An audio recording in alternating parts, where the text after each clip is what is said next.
pure experiences.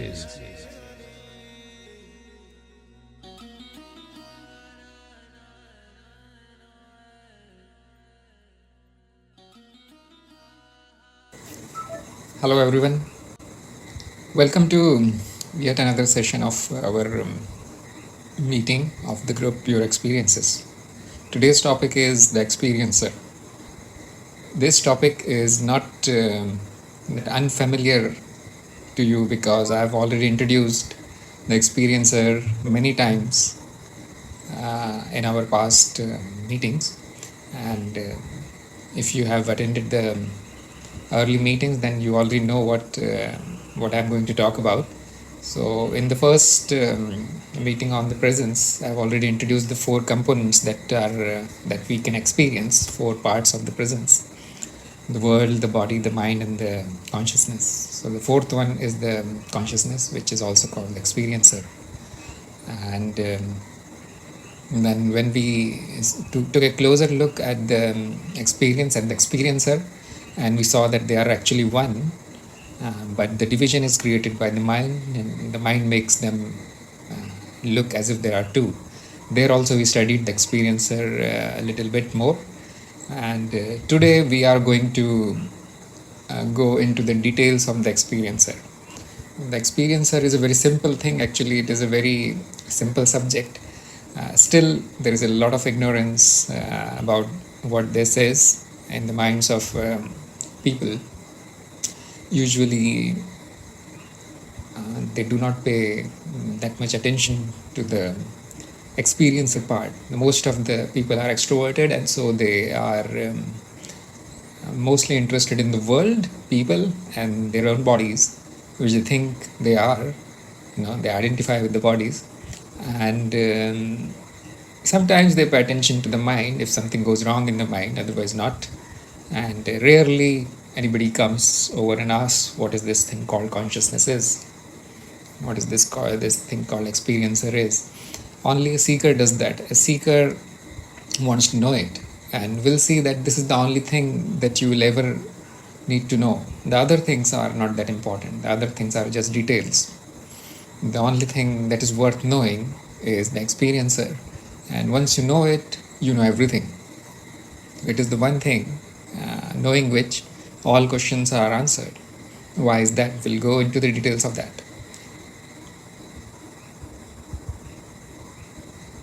So let us start by defining the experiencer.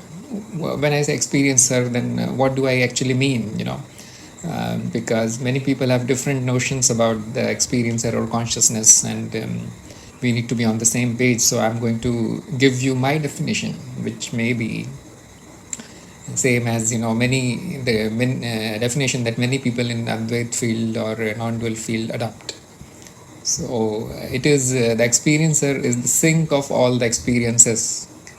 That means all the experiences are going into the experiencer. And when you remove everything that can be experienced, you will be left with something. That thing is the experiencer itself. This is the definition. Thing that is at present taking this experience of you listening to me, or you seeing the objects, or you being aware of your mind. That which is getting those experiences is the experiencer. Now, is there any doubt in anybody's mind that there is no such thing? As soon as you say there is no experiencer, then you will be faced with a difficulty, because then there will be a question that who has experienced this question. You see, it is a very, very fundamental thing. Even questioning it will prove it. So as an exercise, I'll say that in your practice sessions or in your introspection time, question it. Try to deny the experiencer. Say that it is not there, and try to see what happens. Whether you can successfully conclude that there is no such thing as the experiencer. And can you say that there is this experiencer, but there has to be something, a reality which is even beyond this, which can know the experiencer also, which can experience the experiencer also. And as soon as you assume something like that thing becomes the experiencer, and whatever you are saying and that can be experienced becomes another experience. So this happens to many. They think that it is the mind that is doing all the experiencing. They think that the mind is the perceiver. They think the mind is the knower. But as soon as you shift to the experiencer, you'll find that mind is reduced to an experience. You can watch the mind, you can see it, but experiencer cannot be reduced to anything. It is the ultimate thing. So when you're introspecting, try to find something which is even more fundamental than the experiencer. And so far my conclusion is that I couldn't find anything. That is the ultimate thing there is. Now we have seen that there is only one thing, and I called it the presence. So how come this second thing suddenly pops up out of the presence? So as we have seen, they are just one. The experience of the existence and the experiencer that experiences it are just one. So we have seen that in the last session, last meeting, that they are just one. And a good way to know that is to question it, why whether there can be an experience without an experiencer, or whether there can be an experiencer without an experience, and to just observe that these two always appear together. So you will find that you will get this irrefutable evidence that they are just one. So how come we see that there are two?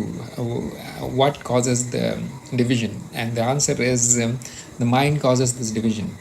Mind itself is an experience, but everything is presented by the mind to the experiencer through the agency of the mind, and the experiences are being filtered, and that causes this division. If you somehow get rid of the mind, then you will find that the experience and the experiencer both are gone.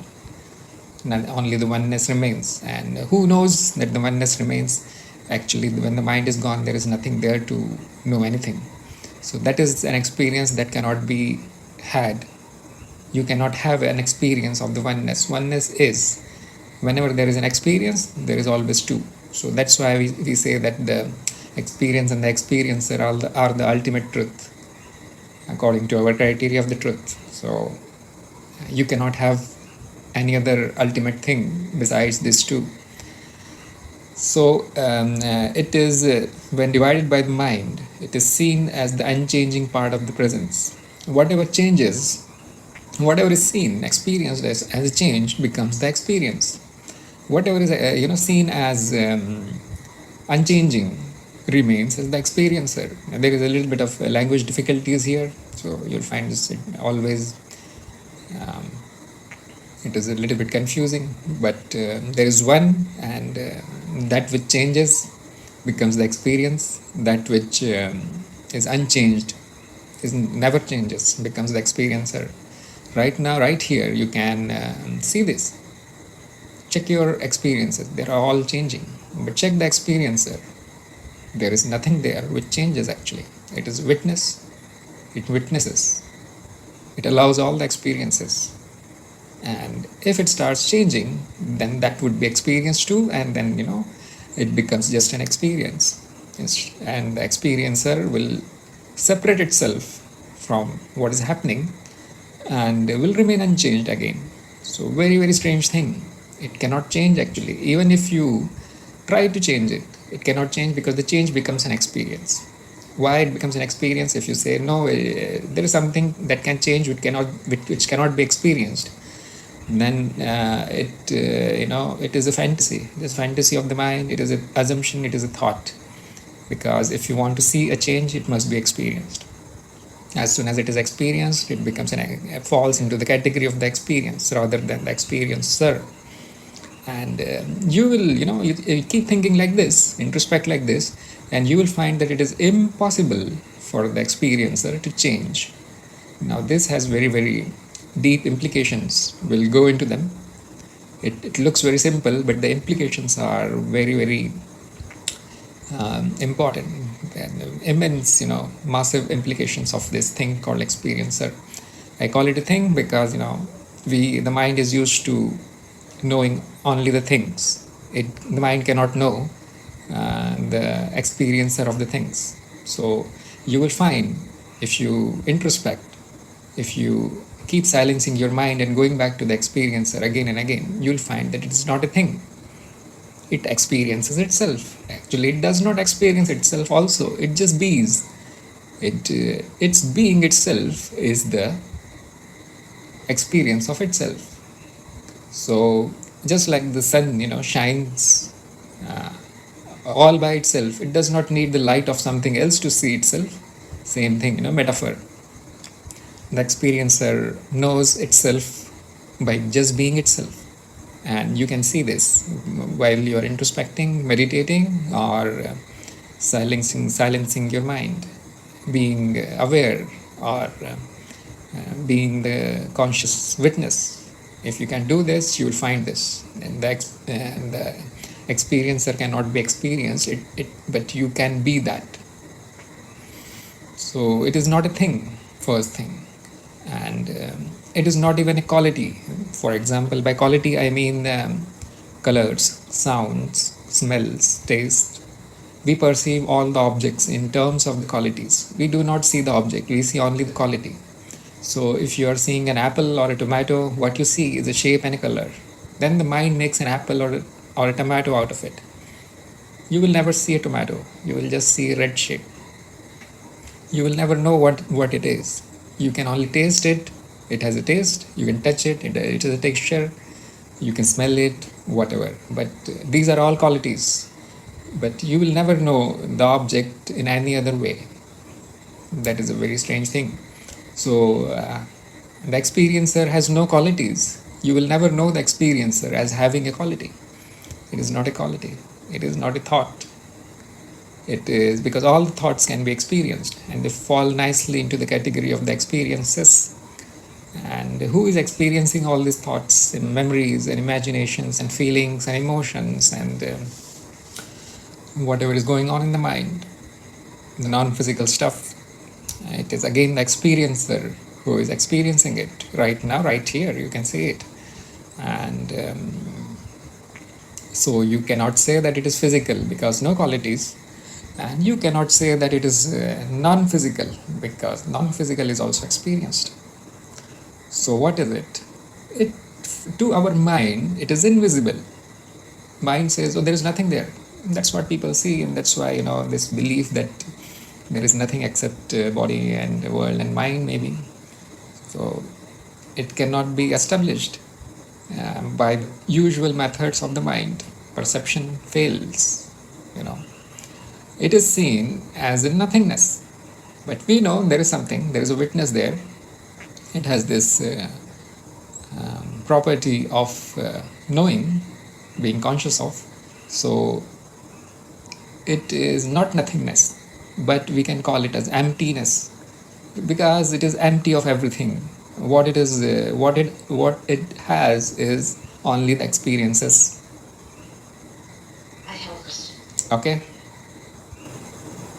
Why does the experiencer allow all these experiences to happen when it can just be still? Why would it subject itself to emotions? Why would it subject itself to everything, every human thing, when it can't? It has an option not to. Right now, if you take a look at the experience there, you will find that it is absolutely still. Can you see it? These emotions, these ups and downs and these things are going on in the mind, and the experiencer is a silent witness of them, absolutely still. So it can't do anything about it. It cannot do anything because it does nothing. It is incapable of doing anything. The doers and all these are product of the mind. The actor, the doer, these things are just concept in the mind. Actually, there are no doers. Indeed, but Where does the mind come from? Mind arises out of the changes. We are going to go into the changes, experiences, and the creation of the mind and the world in our later meetings. So, how does the mind originate? Mind originates from the change. The change produces patterns, and the patterns organize to form a mind and the world and everything. Our mind is a part of the creation, and all creation can be experienced. Experiencer is not the creation. Experiencer is not created, and so it is outside all these, and is not affected by the mind or anything at all. But it's outside all this, but it's everything is happening inside of it, right? You can say everything is happening inside of it, but everything is it is everything. That is more correct to say. It is already everything, because we have seen it. There is just one. There is just oneness. The division is made, and the division is a illusion produced by the mind. When you try to know the experiencer through the mind, it appears as two. When you try to know the presence through the mind, it appears as two. So it is everything already. It is not producing it. It is not creating it. It is it.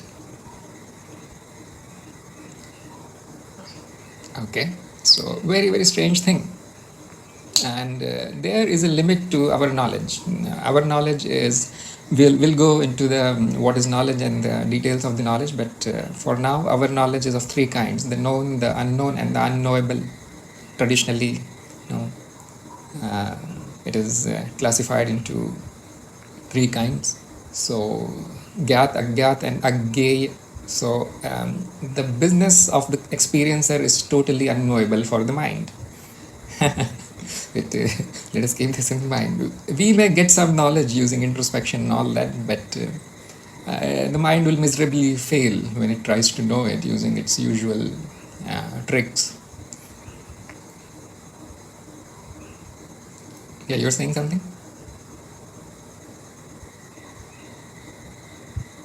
Me? No, I'm not saying it. Okay, so mind is a tricky thing, and we are going to go into details of that. The experiencer is a simple thing. So, what is the experiencer in a nutshell? When take anything that can be experienced, world, the objects, the qualities, the bodies, the people, minds, thought, anything that you can experience, and discard them all. Say it is not that, and whatever is left, whatever is doing, experiencing this will be the experiencer. This is the traditional definition. So how do you find the experiencer if you have never found it? You just discard everything that can be experienced, and the thing that is left, which is not a thing, is the experiencer. So this was an introduction to the experiencer, and usually it is also called the self with capital S, or the consciousness, awareness, witness, observer, or Atman, and it has many names. So the thing that is experiencing is the experiencer.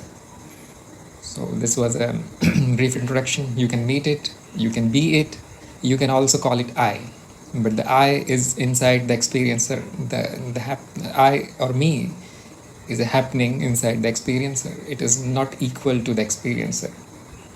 So mind calls anything that is it wants to call as I. So starts from the body, starts from the mind, memories, the person, the identity it creates, the ego, and sometimes when it says, oh, it's the experiencer is also there, it wants to call it as I.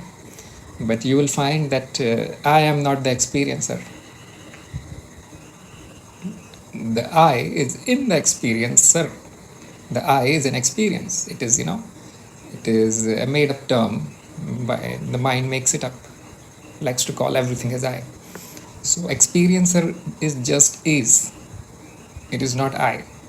I comes later. If you choose to call it as me, as I or self, then the I comes. Otherwise, when there is no mind, there is no I. There is just experiencer.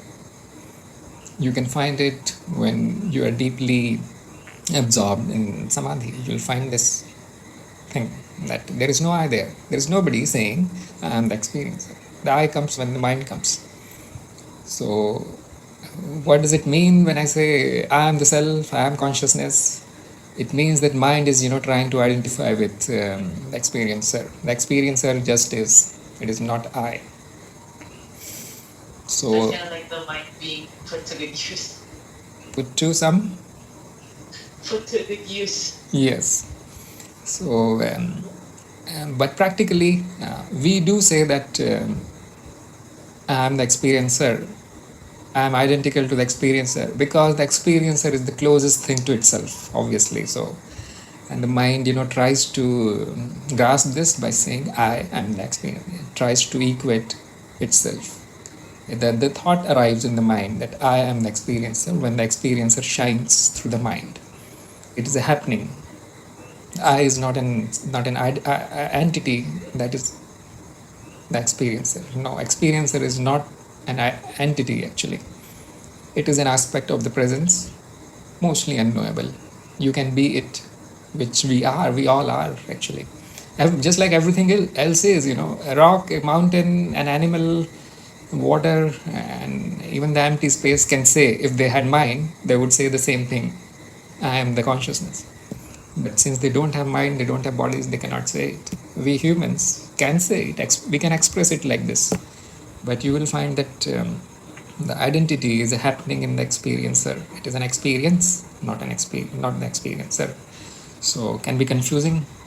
But in the everyday language, we can say it. We can shift the identity from anything we want, from the body to the experiencer. It is okay. Just keep this in mind that actually the experiencer just is. It is not me, not you, not anything. Let's go deeper and find out more about the experiencer. I said it's unknowable, but you can still, try a little bit, and you'll find that it is so simple that cannot be known in any other terms except itself. So we can use the mind as a tool to gather some knowledge about the experiencer and we can ask the usual questions that we ask about anything else. So let us ask all those questions, what, where, when, how, why, and all these questions. What we have already answered. And so let's go to where. Where can you find the experiencer? The usual answer from people is it is inside. Now inside what? It's everywhere. Yeah. When you go into the depths of the thing, you will find that the mind, believes so many things that are just trash. Where can you find the experiencer? Is it somewhere in the world? No, obviously, because it can experience the world, so it has to be, outside, in the quotation, outside the world. Is it in the body? It is experiencing the body also. It has to be outside.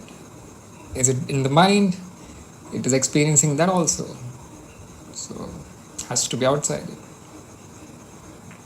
Actually, the inside and outside and all these location terms are kind of useless if you want to put them on the experiencer.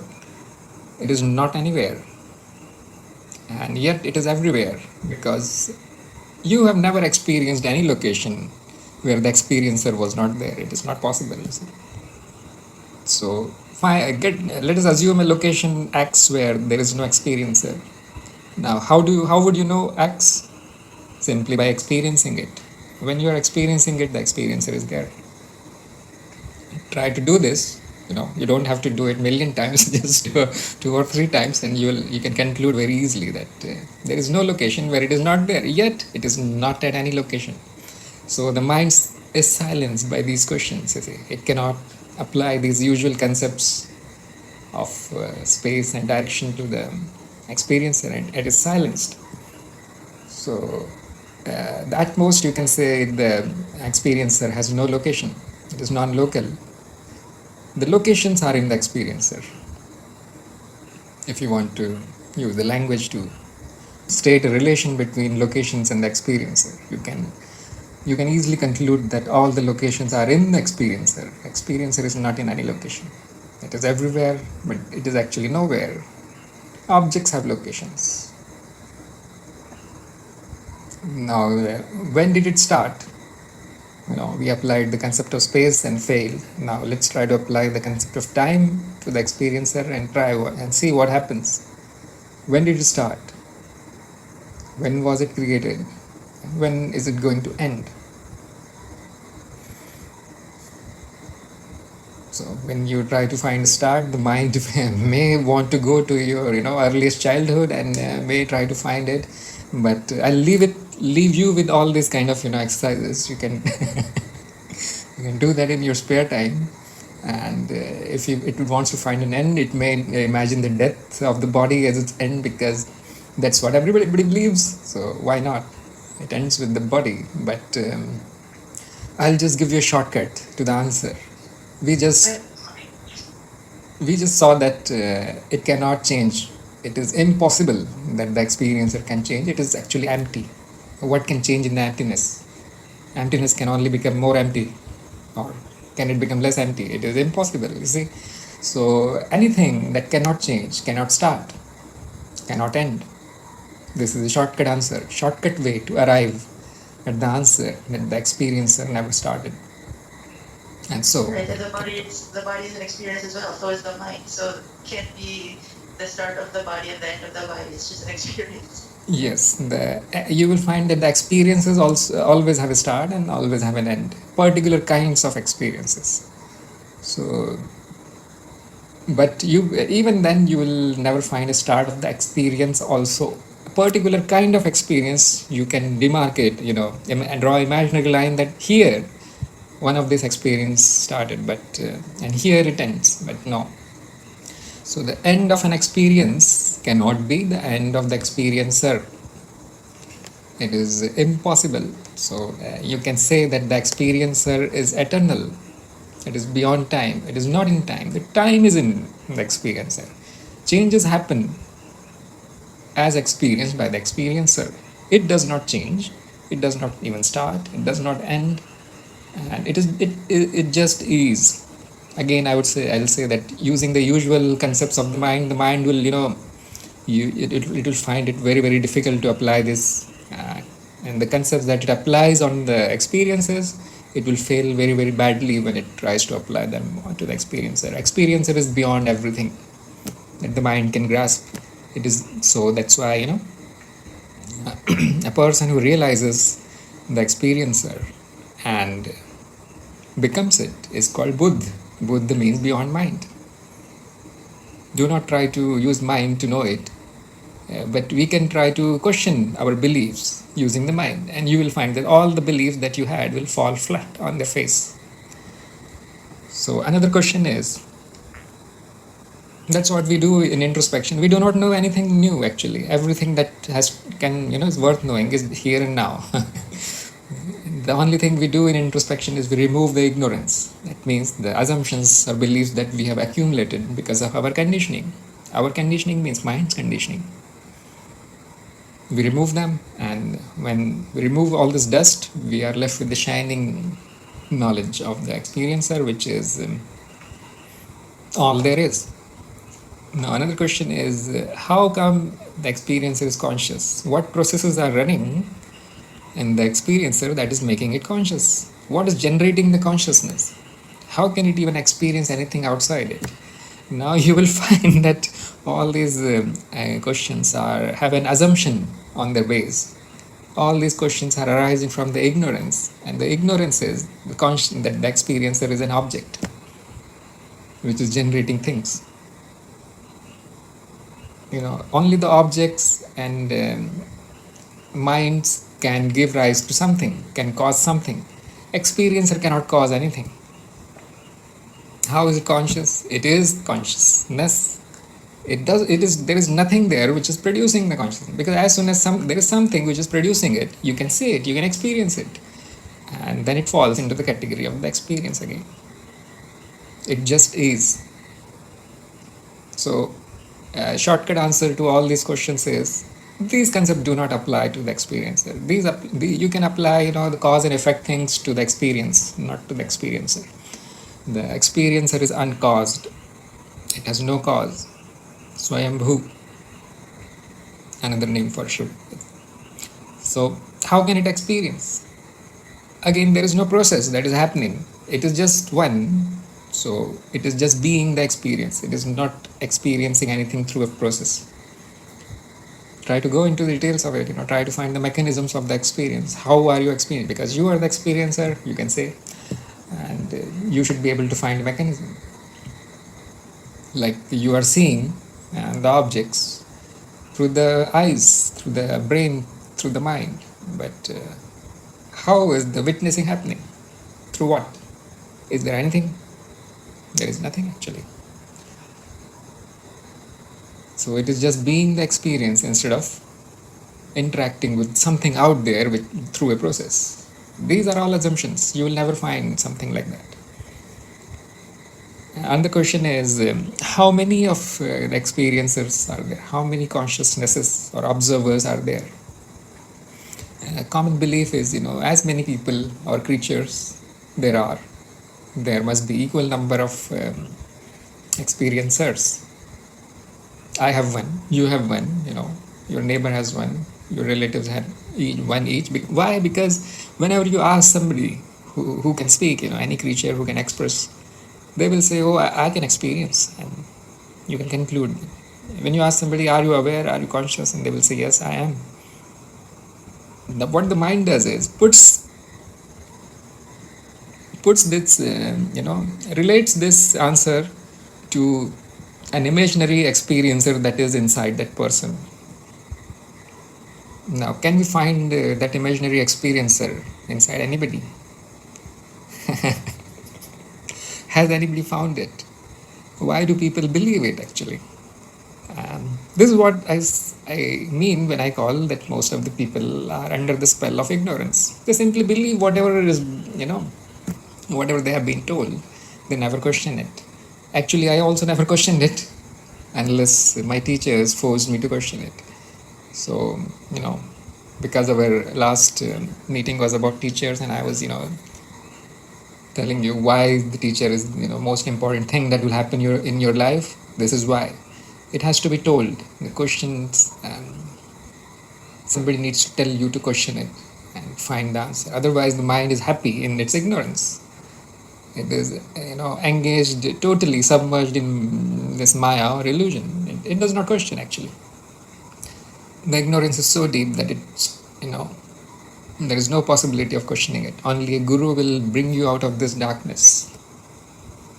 That is why that person is called a guru. Now you appreciate why the name has been like this. Not a teacher, guru. Question it. Why there are so many?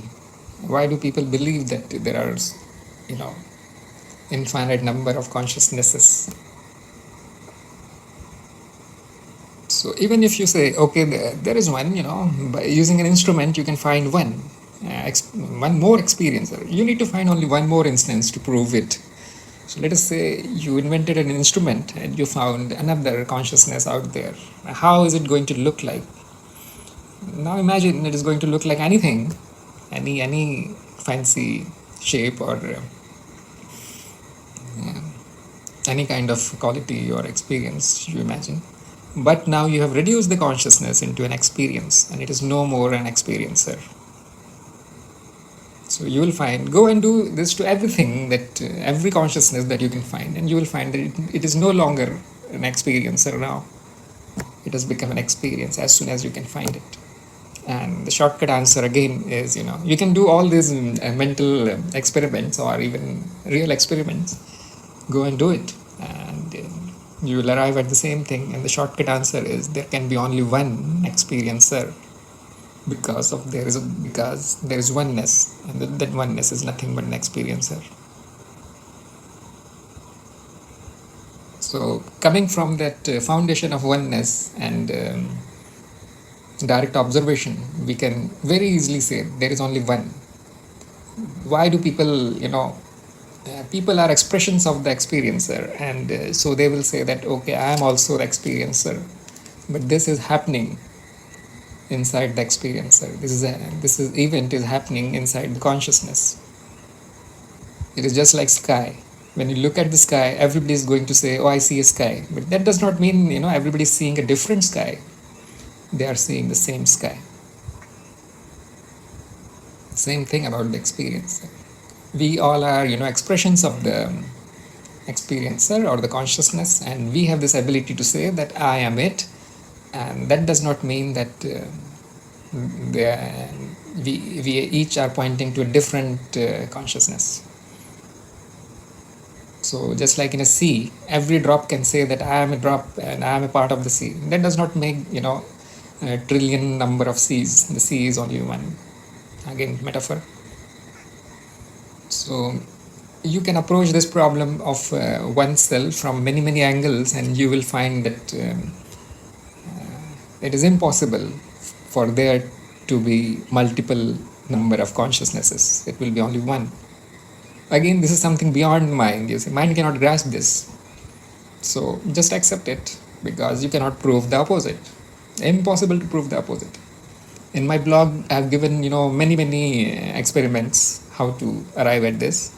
So there is an introspection called I forgot the title. Anyway, you'll find it on my blog, and there are many questions, kind of interrogation of the experiencer, and the conclusion is always that it is just one.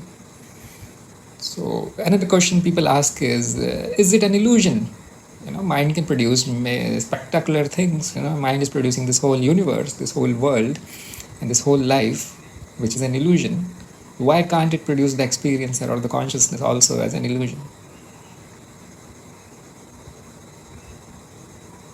It's a very tricky question, but there is a very simple answer, and you can find it out on your own if you want to. But a direct answer is illusion has to be also. Illusion must be witnessed also. Let us say there is some illusion. Somebody has to witness it. Somebody has to find out it's an illusion and it is happening. So what is it that is witnessing it? What is it that is experiencing the illusion? And that always goes back to the experiencer. The experiencer is always experiencing that. Say it is an illusion, but yes, it is there. Now what? Can you see the experiencer in its real form? No, there is no such thing. You will conclude, after many hours of brainstorming, you will conclude only one thing, that it is impossible for the experiencer to be an illusion. It is possible for everything else to be an illusion, which it is actually. But it is impossible for the experience to be an illusion. That is your homework. Try to prove it that it is an illusion by something, hook or crook, and it fails. Now another question is, which is even more tricky, and the question is, why does it exist? Why is there this experiencer? Why can't be there simple nothingness doing nothing, being nothing, or even if it is doing something? Why do we need this quality called the consciousness in it, which is not really quality? Now what can be the answer? Any answers? The reason for it, the cause for it, or the purpose for it?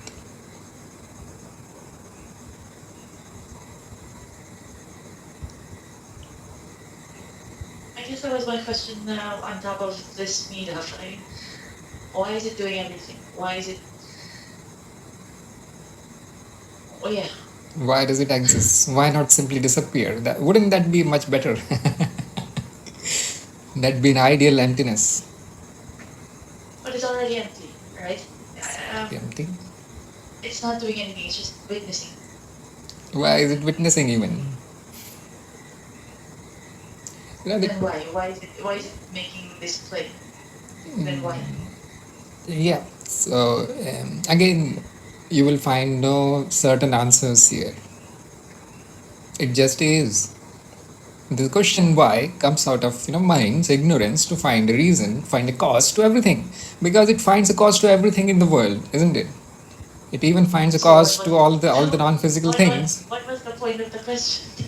The point of the question is that all the questions that we, all the tortures that we put the experiencer through using the mind are going to fail. Put any question in front of the experiencer, you will not get any answer in terms of the usual answers. No location, So you're no saying start, that no mechanisms. What? Sorry? so thus far, we will never get an answer to anything because it's the mind asking all these things, and the mind cannot, even if it tries very, very hard to come up with any answer, because it cannot understand it, will never understand it. Yeah. Is that right? Mind will never grasp it because mind is a product of the experiencer. Product cannot understand its originator. So, and this is kind of Right, exactly. That's right. why do we question everything? To destroy our beliefs. Check your beliefs. You must be having many beliefs about the experience, and by questioning, those beliefs are destroyed, and then the mind is pacified. The mind enters state of peace and bliss. Why? Because it knows that the answers and the usual way of knowing are not applicable for the experiencer. That's why I say the experiencer is very simple. There is only one answer to every question, and that is it is. Live with it. There are no more descriptions of it. Somebody has said that if you talk about the experiencer and if you say even one word, that one word is actually too much to describe it. So the best way to describe the experiencer is silence. Stay silent. That is the best description the mind can come up with of the experiencer. So this was my short talk on the experiencer. If you have any questions, any major doubts, let me know. Yes, Mukul always has very good quotations. As soon as you talk about it, you are using mind to describe something which the mind cannot describe, and it becomes false. Very true. And that is why I say that there is a paradox behind every great truth, because everything is actually behind the mind, beyond mind. Everything, mind has is very limited thing. When you surrender the mind, you actually become more truthful than when you use the mind. On the path of knowledge, we still use the mind, because how did we arrive at this? I was going to say that. I mean, if you're on the path of knowledge and you don't have a mind, that would be a very hard task hunting. Yeah. There won't be any path without the mind. So we still use the mind and arrive at this conclusion that the answer to knowing the experiencer is surrendering the mind. So the yoga or the union happens when mind is out of the scene. Just be. And that is all you will know about the experiencer.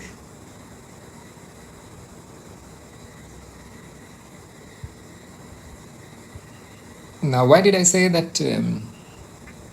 When Buddha was asked about the God, he maintains silence. Silence is the best answer when it comes to the experiencer, because it is just being. Why did I say that you need to know only this and not the other things? Why? Because it is the only thing that exists. The other things are fleeting. They are as good as not existing. If you want to know, you can go and know. You can know them, in a very great detail. But that's not going to do much actually. Knowing the experiencer is all you need, and the rest is a play of the experiencer.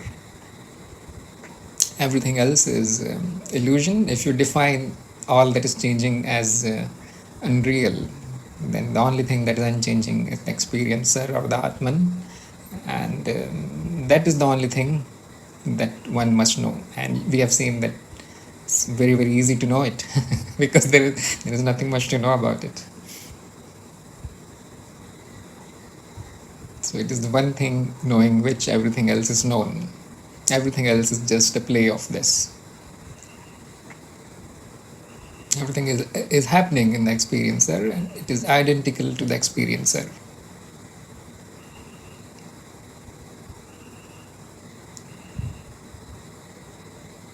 So this is also called traditionally as self-realization, and after this it is it becomes very optional.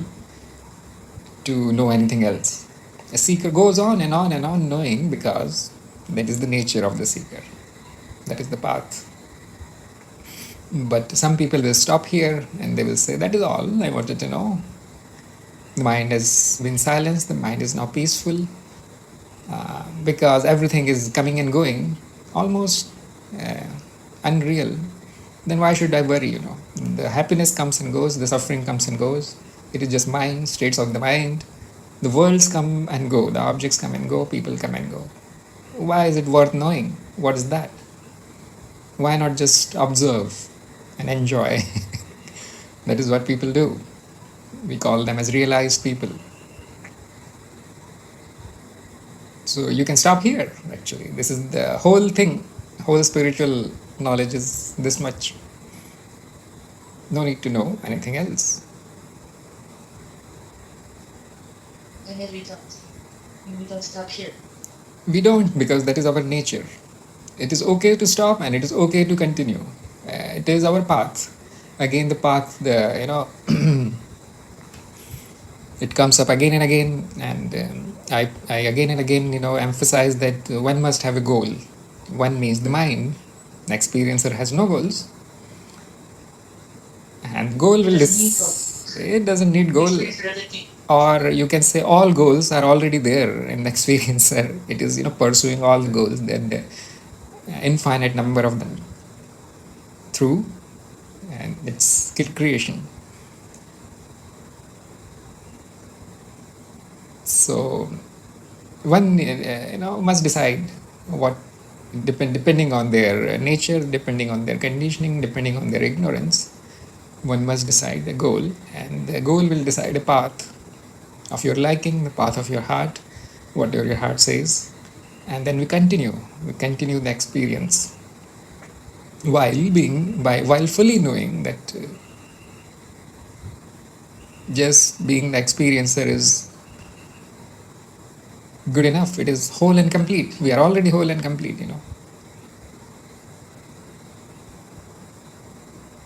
Nothing is to be achieved, nothing needs to be done. There is nothing at all.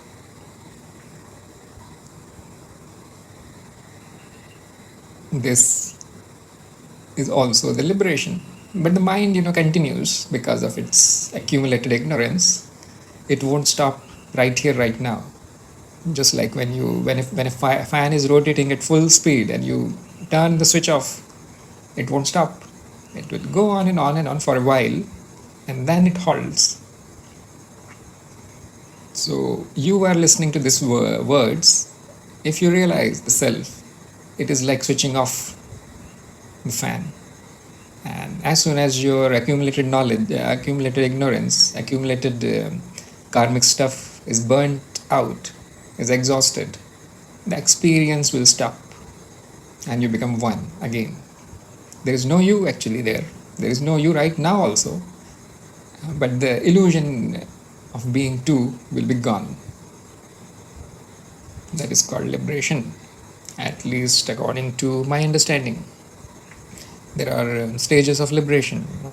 It starts with freeing from the suffering first, freeing from the cycle of births and deaths, freeing from desires and impulses, and freeing from the need to be in manifested form. So this happens as soon as you hear these words that you are the experiencer and there is nothing besides an experiencer. The